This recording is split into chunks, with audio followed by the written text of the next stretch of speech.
in course of time. But there was no question of any hospitalization. Our home was the hospital. And this was in 1972.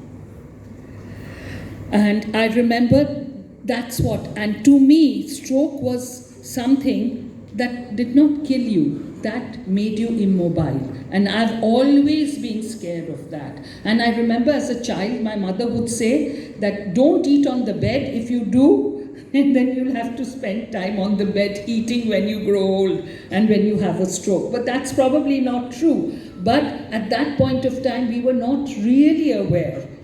As days went by, we are becoming more and more aware about a lot of things. And earlier, doctors were not this open about what happened to you. When we were young, it was not explained to us what exactly. And if somebody questioned too much, then doctors were at that point of time a little irritated.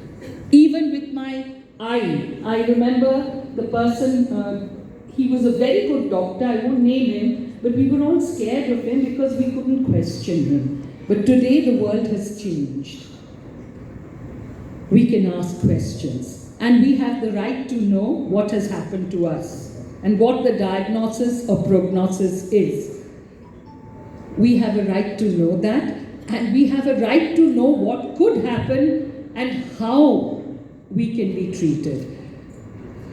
Let me now come to, and that is really important, let me now come to Manipal.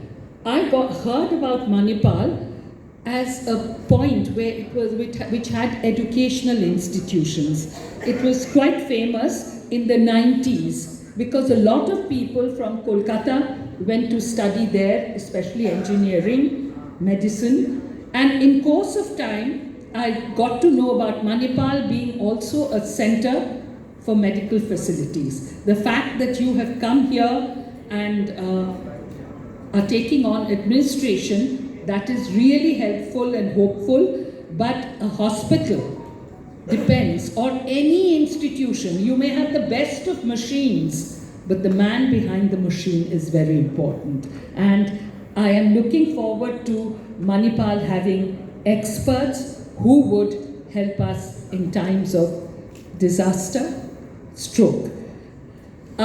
Today, as I was sitting here and all the symptoms that were being talked about, and I had read up, I'd Googled, now everybody Googles. So I had Googled symptoms, and after that, I'd done that yesterday.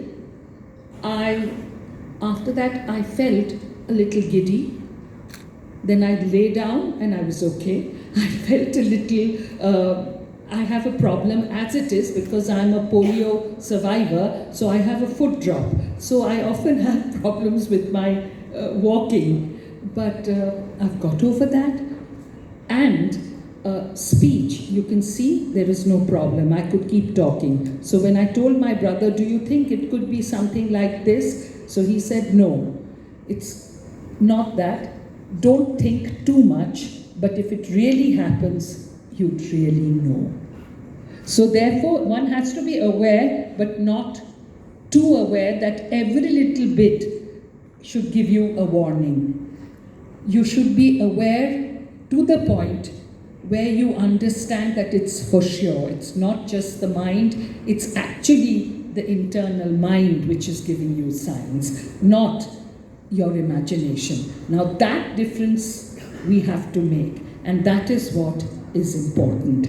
And that is why people around you are very important, caregivers are very important. Dementia and then Alzheimer. I also got to know during that time that this was also, there were small strokes happening which was actually taking us towards oblivion while we are suffering from dementia and Alzheimer. So the stroke can be killing in one stroke, or it could slowly take you down.